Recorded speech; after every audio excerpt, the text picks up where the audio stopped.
Today, we are going to slow things right down. I know on channels like this, you should be like, I'm always about productivity and drive and making it all happen. Today, we're going to reverse the engines a little bit and slow down. Because often when you slow down, you can actually speed up at the same time because you have time to think and you're open to new opportunity because your eyes are open. So this is what we're going to unpackage today. I'm your host, Maria Condi, and I am all about living a life of ease and flow, losing the struggle, and being abundant. So let's dive into this slow topic today. I'm going to share with you 5 ways that you can slow down. And for those of you that know me well, you know that I'm that type A personality, highly driven. My bar is way up here. And in my corporate world, people used to laugh at me and say Maria's like has an on or off switch. It's when it's on, like I'm the what's it, the ever ready bunny rabbit, or the Roadrunner from way back when. I'm dating myself, right? So that's the on. The off is what I've burnt out and I've totally crashed. A couple years ago, I had a moment where I was in the hospital 3 times in 1 week because I hit the ground. And literally. And I was going all in, and I swore I'd never do that again.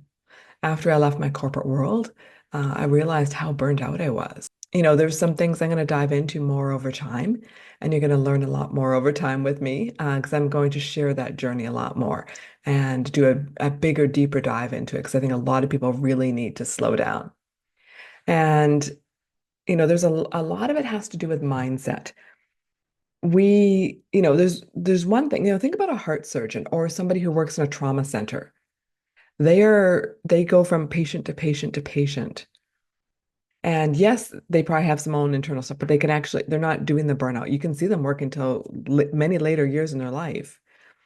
And yes, there's a whole bunch of nuances in the background, and they probably have the ability to finance care and looking after the homes and all this stuff that they don't have to do. They can actually look after themselves. So there's a lot there. But a lot of it I find for me is mindset. I can lean into flow and ease, or I can lean into catastrophizing things or struggle. And often, being a coach for 15 years, I see people leaning into the struggle a lot. They're always looking to complicate things, finding the hardest way to do something. I've been there. And for the last 2 years, I write on every single piece of paper before I start another work project, right? That how can I make this as simple as possible? If I'm going to build a new funnel, how can I simplify this? I don't need to have 25 different tangents going off in different ways. I need one simple funnel that's going to be super productive and do what I need it to do. Very intentional. So, with that, let's dive into these things. I'd love to know from you in the comments if you like this, does this resonate with you? Can you see yourself in this? As a coach in an online world, I see so many people just taking the next thing and taking the next thing and taking the next thing. I've done that too. And what it does is it leads to burnout and it leads to not accomplishing anything. And so you need to slow the train down, go back to what matters most. And that's what we're going to dive into number one here. What I want you to do is, first thing, is truly prioritize what matters most to you. Go back to that big, bold vision of yours. And hopefully your big, bold vision is just not to make money. Because if you're just chasing the dollar, you're going to be unfulfilled most of your life. And don't get me wrong, I think money is super important, super, super important. I love that I can manifest money easily, that it flows to me easily, and I can flow out from me easily too. And I've learned that that's okay. I need to find that balance, and I'm still learning that personally. I've always had money flow into me well. And for me, it's how do I balance that savings, investing, and because I started those things later on in life because I didn't manage my money well in my 20s and even, up to probably even close to 40. I didn't do that great with my money. It got better and better over years, but mid 20s to mid 30s, not cool. And so it's been a journey. And it is, it's a constant evolution. Even people that are super, super wealthy. I was listening to Elizabeth Gilbert. She was doing an interview with Murray Forleo, life-altering moment for me. And, she talked about she makes tens or probably even hundreds of millions of dollars now. She sold 30 million copies of her one book. So she's making a lot of money.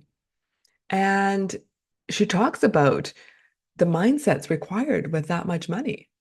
And she was doing things that were she was just giving it all away. She was pushing it all out. And her, advisors had to get her to say, okay, you can give lots of money, that's cool. But you need to do this and this and this too. Like you need to balance all this, right? And so even those with lots of money, and she's talked about the mindset behind all that, there's still pieces, doesn't matter how much money you have, there's still stuff you have to deal with. We're human, having a human experience here.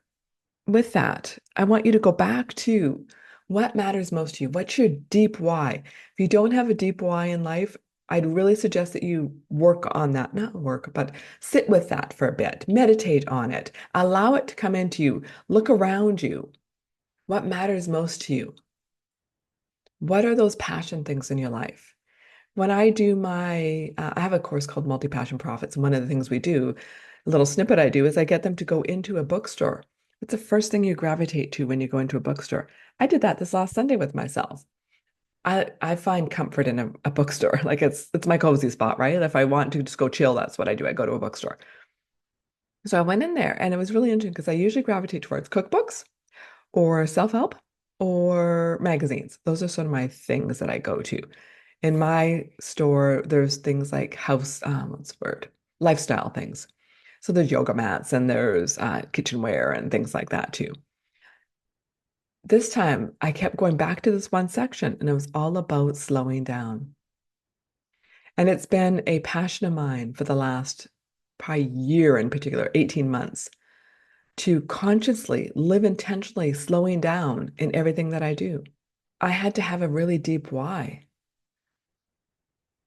And I had those moments that taught me those whys and what mattered most to me, leaving a legacy for my daughter. I'm not talking millions of dollars, but I need to know when I leave this planet that she is set up okay in life. Yeah, she's a strong person, but I don't want her to struggle like I had to. And she's great because she listens to me all the time and she goes, well, the universe provides for us all the time, Mom. It does. Just but it does with a little bit of struggle at times. Right? Don't want to get to that struggle mode, right? Because we push the limits on things, right? So enough of that. Let's dive into these things. So the first one is, prioritize what truly matters. So when you're, say you're doing work things, in your business, look at what you're saying yes to and what you're saying no to. Is it in alignment with that vision? That's where the busy comes in. When we're not on track. You got to kind of put blinders on, right? This is the only thing that I'm working on right now. All of this can be put aside. I have journals and I have a little journal down here and it's called, let's see if I have it here. Oh, I don't have it. Anyways, this is my other journal. Oh, I'm glad I pulled this out because I love this journal. I'm gonna have to use this. Oh, it's gorgeous. This is beautiful. Love this journal. Oh, so glad I pulled that out. Anyways, the journal that I have is called Million Dollar Ideas. And it's just where I put my thoughts on. It's like, oh, this is really great for my business. This is really great for my business. And I just put them there. Every once in a while, I review it and say, okay, I got to pull that out. I got to pull that out into what I'm working on right now. So number one was prioritize what truly matters. Number two is implement systems and automation. We don't have to do things the hard way. For my B membership that I have, and for the last 3 years, I set all my themes ahead of time, well in advance, usually a year in advance, at least 6 months in advance. And then I always usually leave two blanks, so I have some leeway because there's always things that come up during the year. It's like, oh, got to talk about this. And then what I do is I have all these posts and everything, the newsletters and everything all templated. So at the start of every month, I just populate all those things. I use ChatGPT to help me actually with all my affirmations and all the different things that I put into that membership. And it helps me come up with some of my content. I don't take everything verbatim, but because I feed ChatGPT a lot of stuff. I say, here's what I want for this month. Here's where I want the outcome to be. Here's the theme, like all those things. So I feed it and it spits out what I want it to, put into all my posts and everything for that month. Um, doing that, and I do that at the start of the month, like or at the end of the month for the start of the month. And I pre-program it all into the Facebook group. Everything is ready to go, all the events, everything is there. So for the whole month, I just have to show up to my calls once a week. And I'm not, Sunday night scrambling trying to build a single post when I can do all of them at once. It's all templated. It's very easy. There's scheduling apps, email automation. I can, if I have a really great idea for a newsletter, I will write it all out, set the scheduling button on it, and it's ready to go. And I do a lot of that when I have the creative, when the creativity flows, I do a lot of that.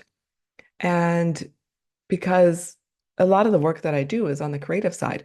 So I want to work with that when it's fresh, right? And I don't want to be sitting there going, what am I going to talk about this week? I let it roll, which can be a little bit counter implementing systems and automation, but it does still smooth things out for me because when I have that download is fast and I just run with it. Okay, so number 2 is implement systems and automation. Number 3 is, okay, this is a tough one because this kind of goes against everything I've said in my coaching practice for the last while. Focus on quality over quantity. Putting out 75 funnels is busyness. Putting out one high quality funnel that is going to call in your ideal audience, make you some money, and is easy to implement is way better than, the quality. It's just focus on that quality, making sure your messaging is just right. All of those things. In my coaching practice, I've always been about imperfect action, always about imperfect action. And just keep moving, keep moving, keep moving. I want you to do that too. And when I think about this, focus on quality over quantity, I'm going to use the example of a funnel because that's a really simple way to talk about it because most people understand. If you don't know what a funnel is, it's just your path that you take your customers through from start to finish. Starting at the top, usually with a freebie or something to drive them into your world. Some could be your social media posts. It could be lots of different things that drive people into your world. And people can get this really, really complicated. I still think simpler is better. And then, my view is that you tweak this. So taking imperfect action to get yourself unstuck and into action is important because we can overthink things, try to perfectionize things, and then it doesn't ever happen. So start it with imperfect action and then say, okay, how can I make this better? How can I improve this? Okay. And this is where you have to slow down sometimes to say, okay, what's working on this? What are the clients that are coming into my world? Okay, these are not the people I want to work with. So what do I go back and look at it and say, is this the right messaging? Am I doing the right thing with this? And then to, fine tune it from there. So that was number 3, focus on quality over quantity. And the other thing about that little, I'm going to go back on that little segment for one sec. When you do something quality, you're actually going to be able to engage at a deeper level with those potential clients or existing clients. When you're just putting a whole bunch of stuff out there in scattered energy, it's going to be really hard for people to connect with you. But when you're putting out something slow, intentional, meaningful, people are going to get it and they're going to resonate with it. I started doing that with my newsletter, just being more intentional and more transparent and it's amazing. I always get feedback back on every single email. I really needed this message today. Thank you so much. Like I get that every single week that I send something out. And if I send something out in a hurry, it often doesn't come back with positive response, or you can see your open rates change and stuff like that. It's very interesting. So that was number 3. Number 4 is setting clear boundaries. If you want to slow the engine down and have more intentional life and have more time freedom, you have to set boundaries. And sometimes those boundaries are with yourself. Yeah, lessons learned. This takes a little bit of grace, a little bit of ease, and some time. Setting boundaries is not just going out there and saying to everybody, cut you out completely. especially family. Sometimes you got to do it slowly, with ease, with grace, and they will see the benefits of it, but it takes time. So find that space. Look at the spaces in your life where you need to say, okay, I need a firmer boundary here. This isn't working so well for me. But remember, do it with grace. You don't have to explain away. You don't have to justify things, but you can do it in a kind way. Last one is rest and restore. Number five is rest and restore. And this is, there's so much research on this. When you get a good night's sleep, you are so much more productive. You are so much more alert and like your brain functions so much better. And with that, everything in your world just gets better. You're not making as many mistakes. You're open to see things in a different light. Problem solving is way easier. All of those things. And you're going to feel better. Your health is going to be better. Like the list is long. Someday I will do a whole piece on sleep because it is so important. My primary intention for this year is to get better sleep. And it's not necessarily longer sleep for me, which I am getting longer, but it's the quality of sleep. I use my Fitbit to monitor it. And I bought a new Fitbit this year because I prefer the Fitbit. I did try the Apple Watch this year. I didn't like it as much. When you look at, there's a few good studies out there that show the top in the Aura Ring and a few, and they all are at the top there, the Apple Watch, the Aura Ring, the Fitbit, but they all, every piece of their data is a little bit better. So, the Apple Watch might be better in this metric and the Aura Ring might be better in this metric. They're all a little bit different. They're all good, but they're all a little bit different in which piece they're monitoring better than the other. And it's probably just the way they're built and stuff like that. So let's do a little quick recap here. We're all about slowing down now, okay? Slowing the train down. Here's the thing, when you slow down, you will find more joy and peace in life. That peace and freedom is the number one thing that people want when they come into my world. The number one thing. They want more peace. You cannot find peace being in busyness and um, not efficient and not like just in that manic world. You cannot find peace in that. And I'm going to speak to this more and more and more in general. Okay. So the five things recap, prioritize what matters most to you is number one. Number two is implement systems and automations. Figure out ways to do things better and easier for yourself. You do not have to live in struggle mode, okay? You are worthy of having flow and ease. Number three is focus on quality over quantity. This one takes a little bit, especially if you lived in that overdrive and hyper, manic space for a bit. Number four is clear or set boundaries, or set clear boundaries, actually. Maybe you have to sort out boundaries that aren't working for you too, right? It could be that too. And then number five is rest and restore.